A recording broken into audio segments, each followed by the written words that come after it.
ये एक SN1 carbocation की दोबारा तरतीब या रीअरेंजमेंट है, लेकिन ये थोड़ी सी मुश्किल है। अगर आप उल्टे हाथ पर देखें तो ये हमारा शुरू करने वाला एल्काइल हैलाइड है और हम इसे पानी में गर्म कर रहे हैं ताकि ये सीधे हाथ पर ये वाला टर्शरी अल्कोहल बना सके।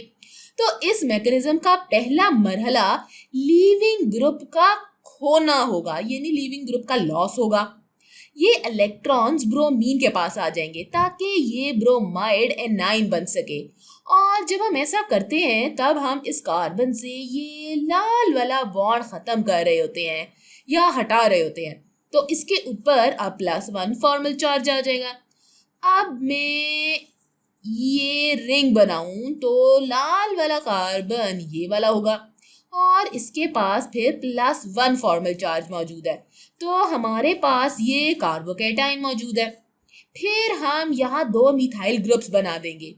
ये सेकेंडरी कार्बोकेटाइन है, चूंकि ये लाल वाला कार्बन दूसरे दो कार्बन से बराह रास्त जुड़ा हुआ है, इसलिए ये सेकेंडरी है। अगर हम यहाँ मौजूद अपने प्रोडक्ट को देखें तो यहाँ हमारे पास 6 मेंबर की रिंग होने की बजाय 5 मेंबर की रिंग मौजूद है और हम जानते हैं कि हमारा न्यूक्लियोफाइल इस रिएक्शन में पानी ही होगा। तो ऑक्सीजन और पानी इस कार्बन के साथ हमारी प्रोडक्ट में बॉन्ड बनाएंगे। मैं इस कार्बन को नीले रंग से वाजे कर देती हूँ। तो ये नीला वाला कार्बन, इसका मतलब ये हुआ कि लाजमी तौर पर इसके पास +1 फॉर्मल चार्ज होगा, लाजमी तौर पर ये कार्बोकेटाइन होगा। अब यहाँ हमने ये देखा कि हम किस तरह से प्रोडक्ट बनाते हैं। अपनी इस मालूमात के जरिए जो कि हम पिछली मिसालों से जानते हैं, चले इसे बना देते हैं। यहाँ हमारे पास हमारा 5 मेंबर रिंग है और नीला वाला कार्बन ये यहाँ मौजूद है। इसके पास लाजमी तौर पर +1 फॉर्मल चार्ज होगा क्योंकि हमारा न्यूक्लियोफाइल नीले कार्बन पर हमला करेगा। तो चले यहाँ पर पानी का मॉलिक्यूल बना देते हैं। हमारा न्यूक्लियोफाइल इस पर हमला कर रहा है। ये आ गया हमारा पानी का मॉलिक्यूल। इसके ऑक्सीजन पर इलेक्ट्रॉन्स के 2 लोन पेयर्स मौजूद हैं और अब यहाँ हमारा न्यूक्लियोफाइल इस ऑक्सीजन और कार्बन के दरमियान बॉन्ड बनाने के लिए हमारे इलेक्ट्रोफाइल पर हमला करेगा। इसका नतीजा यहाँ बना देते हैं। तो ये बनाएगा, ये यहाँ आ गई हमारी 5 मेंबर की रिंग। फिर ये हमारा नीला कार्बन जो कि यहाँ पर होगा। फिर चले ऑक्सीजन का बॉन्ड बना देते हैं। हमारा ऑक्सीजन दूसरे 2 कार्बन से जुड़ा हुआ है। हमारे पास अभी भी ऑक्सीजन पर इलेक्ट्रॉन्स का लोन पेयर मौजूद है जो कि इसे +1 फॉर्मल चार्ज दे रहा है। अब इस मैकेनिज्म के आखिरी मरहले में प्रोटॉन खो जाएगा, तो यहाँ प्रोटॉन का तबादला होगा।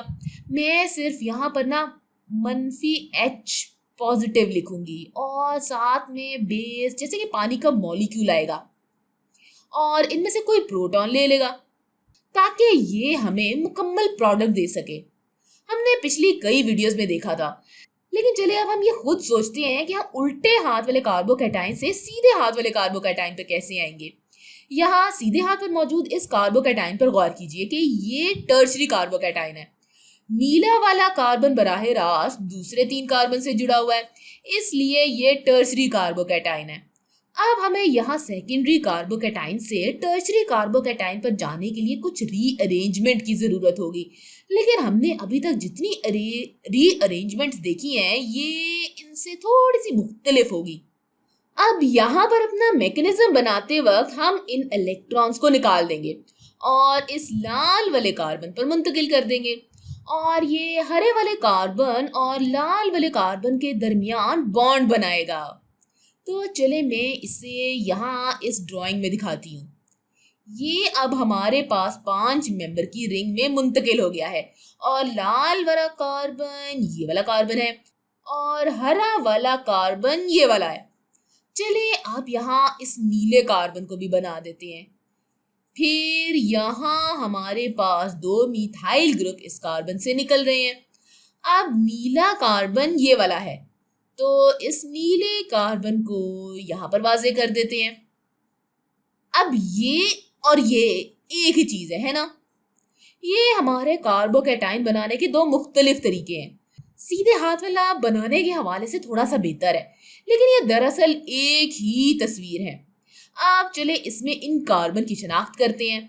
तो यहाँ लाल वाला कार्बन ये वाला है, फिर ये हरा वाला कार्बन ये वाला है, और ये नीला कार्बन ये वाला है। अब यहाँ इस उल्टे हाथ वाली तस्वीर पर चलें तो ये लाल वाला कार्बन जो कि +1 फॉर्मल चार्ज के साथ मौजूद है, ये sp2 हाइब्रिडाइज्ड है। लेकिन गौर करें कि जब हम यहाँ आएंगे तो यहाँ हम sp3 हाइब्रिडाइजेशन पर मुंतकिल हो रहे हैं। लाल वाले कार्बन के गिर्द टेट्राहीड्रल ज्योमेट्री मौजूद है। ये नीला कार्बन sp3 हाइब्रिडाइजेशन से यहाँ sp2 हाइब्रिडाइजेशन पर मुंतकिल हो रहा है। ये रहा हमारा नीला कार्बन, इसके गिर्द प्लेनर ज्योमेट्री है। तो मैं अब उम्मीद करती हूँ कि इस वीडियो के जरिए आपको कार्बोकैटायन की अजीब सी और मुश्किल सी रीअरेंजमेंट समझ में आ गई होगी। चले अब वापस यहाँ चलते और पूरे मैकेनिज्म को दोबारा से देखते हैं। पहला स्टेप हमारा जाने वाला ये लीविंग ग्रुप का खोना या निकलना था। फिर इससे सेकेंडरी कार्बोकैटायन से टर्शरी कार्बोकैटायन में रीअरेंजमेंट हुई। दूसरा स्टेप था न्यूक्लियोफिलिक हमला, जिसमें पानी के मॉलिक्यूल ने हमारे पॉजिटिव चार्ज पर हमला किया था। फिर बिल आखिर यहाँ एसिड बेस रिएक्शन अमल में आया था। हमने एक प्रोटॉन को यहाँ से निकाला ताकि हम अपनी प्रोडक्ट बना सकें।